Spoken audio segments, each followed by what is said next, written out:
ድንገት ቢከፋ ባይቀና ኖሮ በስቻልም ጊዜ የማይፈታው ምንም የለም ጊዜም አፉን ነው ትላንት ሆኖ ቀሪ የነገው ቀን ሰሪ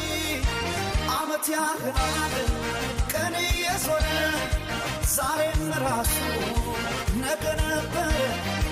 የጊዜ ሚዛን አይላወስም ዛሬን የሌለ ለነገ አይደርስም ሳዝን አልውልም ሳላቅ ማደሬን የኔ ነው በቃ